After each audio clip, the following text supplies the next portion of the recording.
Masya Allah, inilah lembah ajaib dalam Al-Quran yang menjadi saksi mukjizat besar Nabi Musa alaihissalam. Pernahkah kalian membayangkan berdiri di sebuah titik di bumi, di mana tanah yang kamu injak adalah tempat Allah berbicara langsung kepada manusia? Selamat datang di lembah Tua. Inilah sebuah celah ajaib nan sunyi di kaki Gunung Sinai Mesir.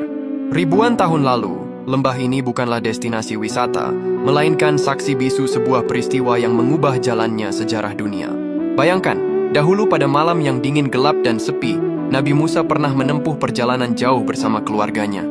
Tiba-tiba, sebuah api berpendar dari kejauhan. Anehnya, api itu menyala di pucuk sebuah pohon, namun dedaunannya tidak sedikit pun hangus atau menghitam.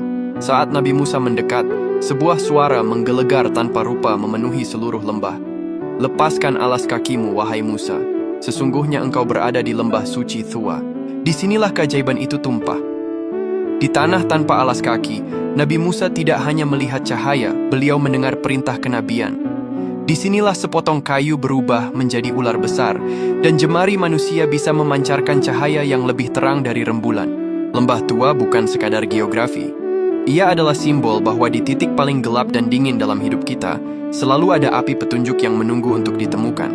Banyak tempat indah di dunia, tapi hanya sedikit yang disebut Tuhan sebagai tanah suci secara langsung. Dan lembah Tua ini adalah salah satunya.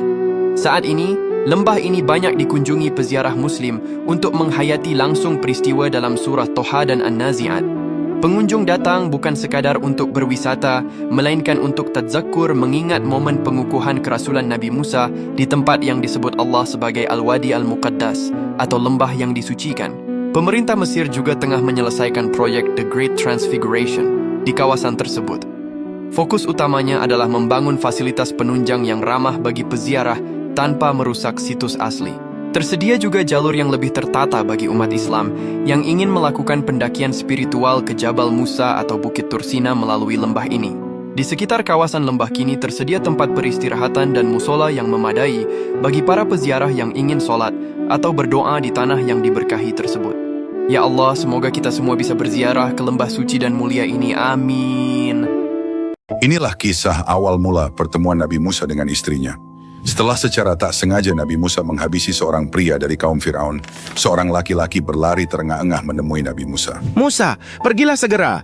Para pembesar Fir'aun tengah berunding untuk mengeksekusimu. Tanpa sempat mengemas pakaian atau menyiapkan apapun, Musa segera melarikan diri meninggalkan istana Fir'aun.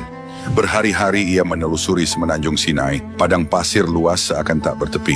8 hari ia berjalan kaki di bawah terik matahari. Akhirnya, ia tiba di sebuah daerah bernama Madian, sebuah tempat yang tenang dengan sebuah mata air. Di sana, para penggembala laki-laki berebut air, namun perhatian Musa tertuju pada 2 perempuan yang berusaha menahan ternak mereka dengan susah payah.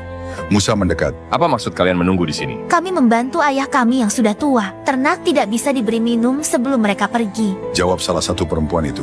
Rasa kemanusiaan mengalahkan lelahnya. Musa segera mengambilkan air dan memberi minum ternak mereka seorang diri. Setelah tuntas, ia menarik diri ke bawah bayangan pohon. Dengan perut lapar dan kaki sakit, ia berdoa. Ya Tuhanku, sesungguhnya aku sangat memerlukan kebaikan yang Engkau turunkan kepadaku. Doanya dijawab. Salah satu putri kembali dengan langkah malu-malu. Ayahku mengundangmu. Beliau ingin memberimu imbalan. Ternyata kedua perempuan itu adalah putri Nabi Syuaib. Musa menceritakan semua kejadian yang dialaminya selama di Mesir dan Nabi Syuaib menenangkannya. Jangan takut, kini kau selamat dari orang-orang zalim itu. Putrinya menyarankan. Wahai ayah, pekerjakanlah dia. Sesungguhnya ia orang yang baik dan dapat dipercaya. Akhirnya Nabi Syuaib menawarkan pernikahan dengan putrinya.